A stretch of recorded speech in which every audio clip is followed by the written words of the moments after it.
He checked the blocks, he argued with officials, and then he refused to leave the track, literally lying down on the lane, stopping the entire race for nearly an hour. C'est effrayant, c'est effrayant, il y a des choses pires de par le monde, c'est clair, mais... The crowd loved it, booing the officials and chanting in support. This wasn't just a disqualification, this was a standoff. The year is 2003. The stage is the World Championships in Paris. Before Usain Bolt, sprinting was a kingdom of charismatic giants. Among them was John Drummond of the USA, a relay legend, a world-class starter, and the self-proclaimed clown prince of track. At 35 years old, he was a veteran, but still fiercely competitive. This championship felt open. The king, Maurice Greene, was wounded. The young gun, Asafa Powell, was unproven. For Drummond, this was a final shot at an individual global medal. But to understand the fury, you have to understand the journey. Drummond wasn't an overnight sensation. Hailing from Philadelphia, he was a workhorse, not a wonder kid.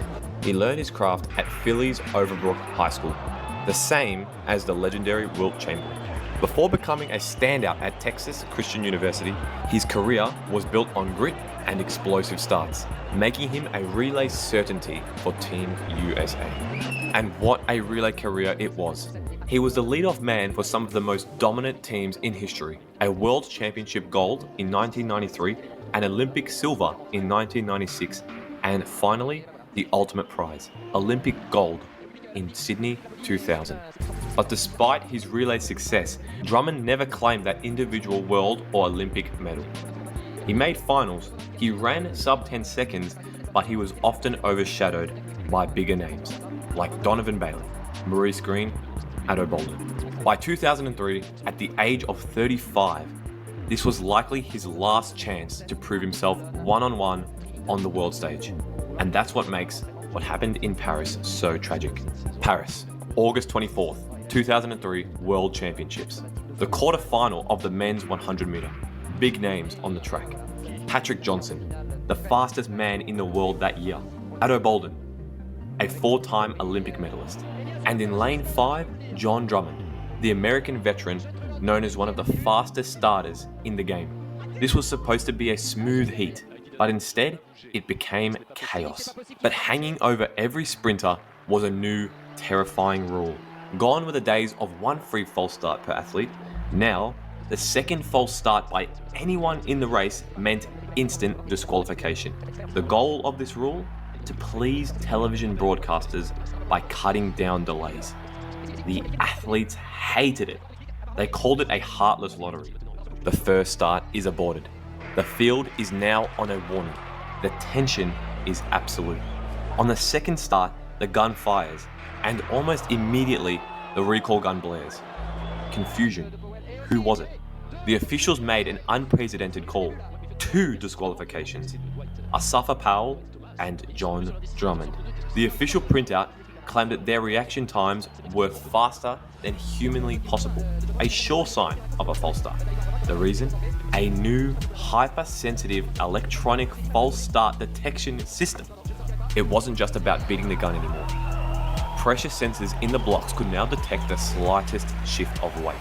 A twitch, a nervous flinch, a finger over the line applying just 100 grams of pressure before the starter's gun had even finished firing. The system deemed any reaction faster than 0.100th of a second physiologically impossible, an automatic false start. The problem, it couldn't distinguish between a deliberate jump and an involuntary muscle spasm under the immense pressure of the world stage.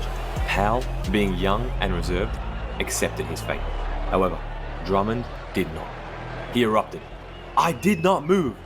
Je sais pas ce qu'il dit malheureusement, John Il dit I didn't move, je n'ai pas bougé. Il n'accepte pas cette décision. Alors, je demande, est-ce que les stats aussi sont bien... He wasn't just arguing, he was making a stand. He laid down on the track he dedicated his life to and refused to leave.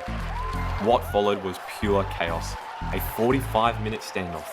The entire World Championship schedule, including other finals, was thrown into disarray. The Parisian crowd, seeing a man fight the system, adopted him. their boos shaking the stadium. Officials stood over him holding the red card like a bizarre ritual. The emotional toll was devastating. When he was finally led away, the hardened veteran collapsed into the arms of his coach, John Smith, and wept. It was the raw anguish of a career potentially ended, not by a faster man, but by a censor. The race, when it finally went ahead, was a hollow shell. Ado Bolden won, but no one cared. The drama had stolen all the oxygen. The cruelest twist?